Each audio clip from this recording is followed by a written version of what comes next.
Vous aussi, vous avez envie de vous lancer dans le business des mèches et vous vous posez la question en fait sur quoi mettre en place pour faire de cette aventure une réussite.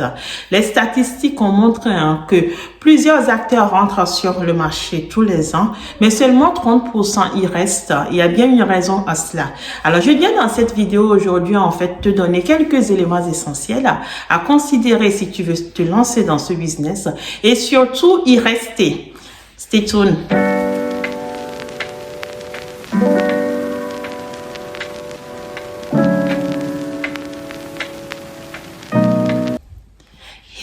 Hello, bonjour les amis, j'espère que vous allez bien. Moi, je vais très bien.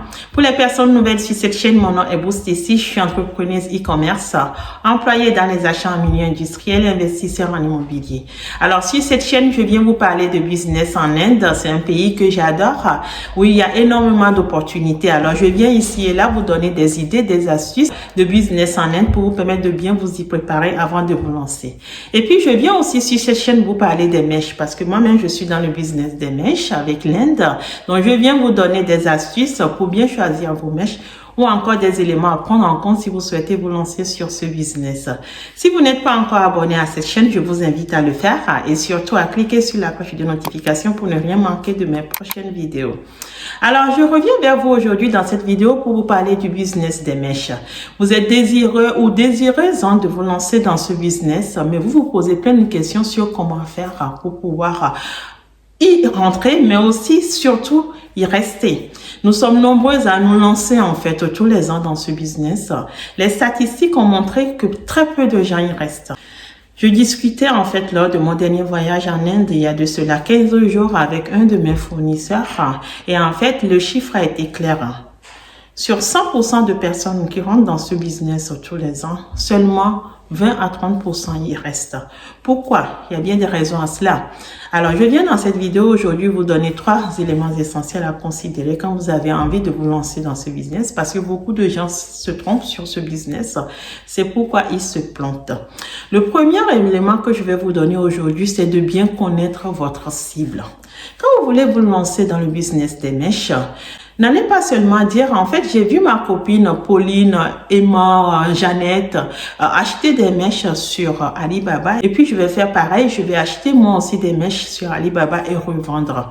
Vous allez à coup sûr vous planter. Parce que quoi? Beaucoup de gens, moi j'en rencontre depuis que j'ai officialisé mon business des mèches, je rencontre plein de jeunes femmes ici dehors pour parler business. Elles sont nombreuses à avoir dans leur sac des dizaines, voire même des vingtaines de perruques. Pourquoi? Parce qu'en fait, elles ont été sur Alibaba. Elles ont vu des modèles, elles ont eu envie de les vendre et puis elles achètent des échantillons pour voir. Elles ont énormément d'échantillons dans leur sac et parfois même sur une douzaine d'échantillons, vous pouvez vous rendre compte qu'il n'y en a pas un seul qui est vendable. Ou c'est la mèche qui est de très mauvaise qualité, ou c'est la perruque qui est mal foutue. Vous passez la main dedans, en fait, ça s'effiloche, ça sort toute seule et elles-mêmes, elles se rendent compte que ce n'est pas vendable. Ou ce sont les frais, en fait, autour de l'achat de cet échantillon qui s'avèrent trop importants versus la qualité du produit qu'elles ont dans les mains. Et puis, elles n'arrivent pas à le vendre, à s'en débarrasser. Donc, elles finissent par les porter et ça leur fait plein de perruques dans leur tiroir. Alors, je viens vous dire aujourd'hui de ne pas vous tromper sur ce marché. Il est vrai qu'il y a énormément de qualités différentes de mèches sur le marché. Mais il y a aussi, en fait, différentes sortes de cibles. C'est-à-dire que la mèche que moi j'aurais souhaité acheter n'est peut-être pas forcément la qualité de mèche que vous voudriez acheter pour plusieurs raisons. Peut-être par rapport au budget, peut-être que mon budget est inférieur au vôtre ou mon budget est supérieur au vôtre, que sais-je, mais aussi par rapport aux convictions. Il y a des personnes qui ne vont pas s'intéresser aux mèches 100% cheveux humains parce que ces personnes ont des croyances qui ne leur permettent pas en fait de se lancer dans ce type de cheveux. Puis il y a des personnes aussi qui vont préférer en fait des mèches synthétiques parce que ces mèches vont demander moins d'entretien. Et puis ces personnes sont entièrement d'accord pour les jeter au bout de 4 semaines ou d'une semaine, peu importe, parce que elles sont à l'aise avec, on ne peut pas le critiquer.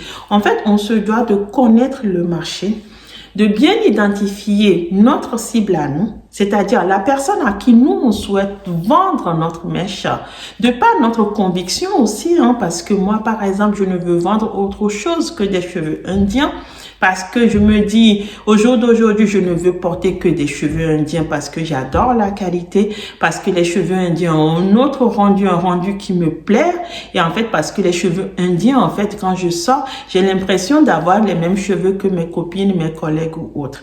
Donc, je ne veux porter que des cheveux indiens. Par conséquent, je vais énormément m'investir dans les recherches autour des cheveux indiens et je ne veux vendre que les cheveux indiens. Parce que comme moi-même, je ne porte que les cheveux indiens, je les connais bien. Quand je vais vouloir vous les vendre, en fait, je vais savoir, en fait, vous en parler pour pouvoir vous convaincre. Parce que pour vendre, il faut savoir ce qu'on veut vendre pour pouvoir convaincre, en fait, son interlocuteur, son client, pour qu'il puisse nous acheter le produit. Donc, de par cette conviction, je ne vais me focaliser que sur les cheveux indiens. Et donc, il va falloir que je cible ma clientèle, que j'identifie ma cible sur le marché. Ma cible pour les cheveux indiens, vous conviendrez que ça ne sera pas cette dame qui, elle aussi, adore les cheveux, mais qui n'a pas les moyens. Donc, c'est peut-être jeune étudiante, par exemple, ou encore peut-être cette personne qui ne gagne pas suffisamment pour pouvoir s'offrir des produits de haute valeur, des produits qui coûtent relativement cher. Donc, je vais aller identifier, en fait, ma cible au niveau des femmes d'affaires, au niveau des femmes, des cadres, en fait, en entreprise. En tout cas, au niveau des femmes qui ont une certaine responsabilité, donc qui sont a priori susceptibles d'avoir des moyens nécessaires pour investir dans ce type de cheveux. Ça va vous éviter quoi? Ça va vous éviter en fait des femmes qui vont vouloir acheter vos cheveux à crédit parce qu'elles n'en ont pas les moyens et vont vous demander des 4, 5, voire 10 fois sans frais. Ça va vous éviter quoi? Ça va vous éviter en fait de faire un coup et puis ressortir de ce marché. D'où les 30% qui restent. Parce que quand on n'a pas en fait beaucoup de moyens et qu'on va acheter des produits de mauvaise qualité, on vient en fait les vendre. Nos clients les achètent du premier coup, mais après elles se rendent compte de la mauvaise qualité du produit. Qu'est-ce qui se passe? Elles ne reviennent plus. Et du coup, notre deuxième achat nous reste sur les bras. On est démotivé et puis on ne continue plus. On les brade et on sort du marché. Si je ne veux pas sortir du marché, j'ai tout intérêt à bien identifier ma cible, lui proposer la qualité qui correspond à ses attentes dans l'objectif donc de la fidéliser pour qu'après ce business soit quelque chose de pérenne. Parce que si ma cible est fidélisée, une fois que je l'ai identifiée, j'ai réussi à la fidéliser, elle reviendra tout le temps me demander des produits. Ça va permettre à ce que moi, je passe aussi tout le temps des commandes, je fasse des ventes et du coup, je garde, je reste longtemps dans ce business. Donc, très, très, très important. Connaissez votre cible, identifiez-la bien avant de vous lancer. La deuxième idée, en fait, le deuxième élément dont je vais vous parler ici, c'est de ne pas vous tromper. Il y a une idée reçue sur le marché comme quoi on peut devenir très riche avec le business des mèches. On se fait des marges à plus de 200-300%. C'est certainement vrai. Mais ça dépend de sur quelle qualité de mèche on parle. Pourquoi je vous dis ça? C'est facile de se faire des marges à 200, 300, 400, 500 même % si vous voulez. Si je dis ça, ça veut dire quelque part que vous achetez vos mèches à 20 € et que vous les revendez facilement à 60, 80, 100 €. On est tous d'accord que c'est beaucoup d'argent.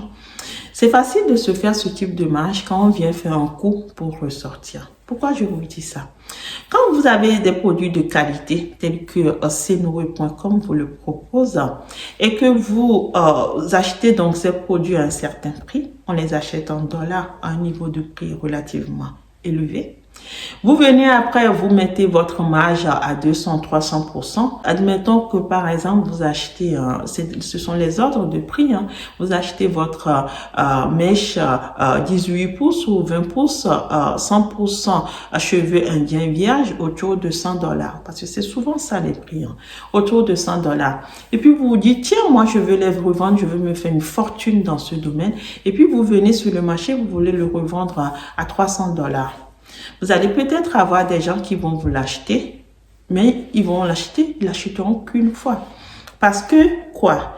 Parce qu'en fait, pour une botte que vous allez vendre à 300 $, vous conviendrez que pour pouvoir se faire une tête entière, la jeune femme va devoir en fait dépenser peut-être dans les 1000 $. Entre vos 3 bottes pour se faire une tête et la main d'œuvre derrière. Quel que soit ce qu'elle gagne, elle dépensera pas ça tous les jours. Donc, on est dans un business où si on vend de la mauvaise qualité, c'est-à-dire des mèches chinoises, on les achète à bas prix. Donc, comme on les achète à bas prix, on peut se permettre en fait de mettre des marges importantes en fait et se faire beaucoup d'argent en une fois. Parce que quand vous les achetez à 20 €, vous les revendez à 80 ou 60 €. Ça c'est encore acceptable, ça fait des petits prix et tout ça. Donc, vous allez en vendre beaucoup tout d'un coup, mais vous conviendrez que quand vos clientes vont être déçues de la qualité, elles reviendront plus chez vous. Elles vont aller à la concurrence. Et du coup, c'est là où vous allez les perdre. Mais quand vous allez acheter des produits de qualité, on est d'accord, vous n'allez pas pouvoir multiplier facilement le prix par 2. Je ne dis pas qu'on ne gagne pas dans ce marché non plus. Moi, j'ai créé Xenowe France il y a bientôt 1 an, officiellement. J'ai créé officiellement Xenowe France il y a bientôt 1 an. On est sur des chiffres d'affaires aujourd'hui, donc à 5 chiffres, pour ne pas dire pas loin des 6 chiffres. Donc oui, on peut se faire de l'argent dans le business des mèches, mais il faut aussi garder en tête que pour pouvoir approcher ce niveau de chiffre d'affaires, j'ai dû miser beaucoup. J'ai pas été acheter des mèches pour 500 ou 1000 €. J'ai été acheter des mèches avec des dizaines de milliers d'euros. Donc ce que je veux vous dire par là, c'est quoi? C'est qu'en fait, si vous avez des produits de qualité, vous allez pouvoir vous faire de l'argent. Pas des doublés ni des triplés du premier coup. Néanmoins, vous allez pouvoir vous faire une marge confortable sur le long terme. Encore une fois, ça ne sera pas du 100%, 200%, mais parce que vous allez avoir des clientes qui vont acheter des produits chez vous à un niveau de prix, rapport qualité-prix acceptable. Quand elles vont aller utiliser vos produits, elles vont se rendre compte que la qualité est juste extraordinaire. Moi, je vends des mèches à des gens qui me disent, en fait, j'ai jamais vu ça. J'ai plein de messages que je peux vous montrer. Des gens qui me disent, mais je n'ai jamais vu cette qualité. Ou des gens qui vont me dire, ben si je vais faire pipi sur moi, qu'est-ce que tu me montres là? Mais c'est énorme ce que tu me montres. J'ai des gens qui me disent, mais non, mais c'est fou, ça, c'est pas possible d'avoir un produit d'aussi bonne qualité. Et donc, j'ai que des clientes, mais 100% de mes clientes sont satisfaites et 100% de mes clientes sont revenues ou sont en train de revenir. C'est-à-dire qu'en fait, on démarre une relation et puis ça se traduit en fait à quelque chose sur le long terme parce que elle découvre que je ne me moque pas d'elle en fait et que la qualité est au rendez-vous. Moi, je n'ai pas ma marge qui est multipliée par 2. Ni par 3. Néanmoins, comme j'arrive à les fidéliser grâce à la qualité de mes produits, je peux me permettre en fait de rester dans ce business longtemps, de me sécuriser donc des marges qui ne sont pas énormes, mais qui sont régulières. Et c'est comme ça que je vais augmenter mon chiffre d'affaires. C'est comme ça que je vais fructifier en fait mon business. Donc ça, c'est le deuxième élément. Donc c'est une idée reçue de se dire que on fait des marges à x4, x5 dans les mèches. Oui, c'est vrai quand on vend de la mauvaise qualité. Et oui, c'est vrai, ce sont ces acteurs qui ressortent très rapidement parce qu'après, les clients ne sont pas fidélisés et ne reviennent plus et du coup, ils finissent par brader les produits sans vous le dire parce que quand on en arrive là, on ne revient plus sur les réseaux sociaux dire j'ai tout perdu en fait. On le garde pour soi. Donc, on reste dans ce mensonge collectif. Mais les gens qui restent sur des niveaux de marge raisonnables avec des produits de qualité, ce sont ces gens qui restent longtemps sur le marché et qui arrivent à pérenniser leur business. Donc, ce sont ces 30% qui restent sur le marché. Le troisième élément dont je vais vous parler ce matin, si vous avez envie de vous lancer dans le business des mèches, pour vous assurer en fait de vendre facilement et de vous faire une place sur ce marché, c'est d'éviter le dropshipping. Le dropshipping, c'est quoi? C'est ce type de commerce qui voudrait que vous n'ayez pas de stock et que vous passez commande auprès de votre fournisseur, que lorsque une cliente ou un client vous passe commande. Vous conviendrez que quand vous faites ça, vous n'avez aucune garantie d'avoir en fait au bon moment le produit souhaité par le client ou la cliente. On vous passe commande, vous courez, vous passez une commande, vous renvoyez et tout ça, vous prenez un peu d'argent, mais ça ne vous permettra pas en fait de faire une place solide dans ce business. En tout cas, pas rapidement. Pourquoi? Parce qu'une envie de mèche, ça peut être une envie pressante. La femme, elle de faire ses cheveux, et c'est pas forcément ce qu'elle veut faire. Elle voit une pub en passant et puis elle veut ça. Moi, je le fais. J'ai des clients qui me passent commande, elles veulent leur mèche dès le lendemain ou le jour d'après. Comment je le sais? Parce que sur mon site internet, quand vous êtes en France, je promets une livraison sous 48 à 72 heures maximum. J'ai des clientes, en fait, que 48 heures ou 72 heures, ça leur paraît trop long. Elles veulent leur mèche tout de suite. Donc, elles vont me proposer quoi? Est-ce que vous savez me livrer? Est-ce qu'on peut se retrouver à tel endroit pour que je récupère mon paquet? Est-ce que je peux venir chez vous récupérer mon paquet et tout ça? Parce que quoi? Elles ont envie d'aller rapidement se faire coiffer avec cette nouveauté. C'est une envie pressante. Donc, vous ne pouvez pas vous permettre de dire, moi, je suis en dropshipping. Donc, du coup, mes délais sont de 2 semaines, 3 semaines. Vous allez perdre des ventes, les amis. Des mèches, j'en ai des stocks. J'ai plus de 2000 paquets de mèches chez moi. Pourquoi? Parce que quand je vais satisfaire mes clientes dans les salons de coiffure, ben, je ne sais jamais ce qu'elles vont acheter. Donc, je ne peux pas me permettre de leur dire, envoyez-moi votre liste et puis je vais vous passer commande et revenir vous livrer dans 3 semaines. Non. Donc, j'ai toutes sortes de modèles de mèches chez moi pour pouvoir satisfaire au moment voulu instantanément la cliente quand elle en a besoin. C'est ça ma force. C'est comme ça que j'arrive à me faire une place dans ce business et que j'arrive à développer mon business. Donc, qu'est-ce que je veux vous dire par là? Se dire en fait, je veux vendre des mèches sans avoir du stock, ben c'est en fait quand on est dans un petit business. C'est juste se dire, oh ben je veux le faire comme du passe-temps. Si ça marche, tant mieux. Si ça marche, ça tant pis. Vous ne pouvez pas vendre ce que vous n'avez pas. Il est vrai qu'un stock, ça coûte cher. Je vous dis, j'ai dépensé plus de 70 000 $ l'autre jour en Inde. Donc oui, un stock, ça coûte cher. Mais un stock, ça coûte cher, mais on se doit d'avoir du stock pour satisfaire rapidement les clients. Ça fait notre force qui fait que les clients reviennent facilement et du coup qui nous permet de développer un business. Qu'est-ce que les grandes entreprises font? C'est peut-être là où j'ai appris cette façon de faire et qui me permet de construire aujourd'hui une entreprise. En tout cas, pour l'instant, je touche du bois qui s'en sort pas trop mal. Les grandes entreprises ont toujours du stock. On a toujours du stock, mais on a du stock sur ce qui sort rapidement. Et on n'a pas de stock sur ce qui ne sort pas rapidement. Donc, ça va être peut-être des mèches de 24-26 pouces qui vont être relativement chères. Donc, je vais pas le stocker. Mais vous conviendrez que quand une cliente vient me voir pour acheter des mèches, encore une fois, dans l'activité grossiste, parce que c'est le 80% de mon activité à moi, et je me sens très à l'aise dedans et je préfère cette activité. Après, je vous vends des mèches individuellement via mon site internet, mais ça ne représente que 20% de mon activité. Sur 1000 mèches, les 800 sont vendus chez des professionnels et les 200 sont un peu dispatchés un peu partout dans le monde. Alors, vous conviendrez que quand mes clientes vont vouloir acheter, il faut que j'ai du stock pour elles. Donc, si j'ai par exemple sur 20 différents modèles souhaités, j'en ai 15 en stock, que je leur sorte, que j'arrive à leur trouver la quantité nécessaire et je leur dis, mais ça que tu veux, je ne l'ai pas ou je ne l'ai plus ou je ne le stocke pas parce que c'est trop cher. C'est plus entendable que de s'entendre dire, ben ça. Donc, en fait, sur 20 produits, ben il y en a 19 que je n'ai pas en stock, mais je peux les avoir pour toi. Tout de suite, ça fait pas sérieux. Les gens vous demandent, mais vous êtes grossiste ou pas? Vous voyez ce que je veux dire?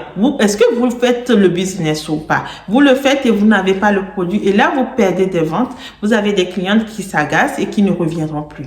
Alors que si vous avez du stock et qu'elle vient et qu'elle se retrouve rapidement satisfaite, eh ben, elle reviendra plus facilement.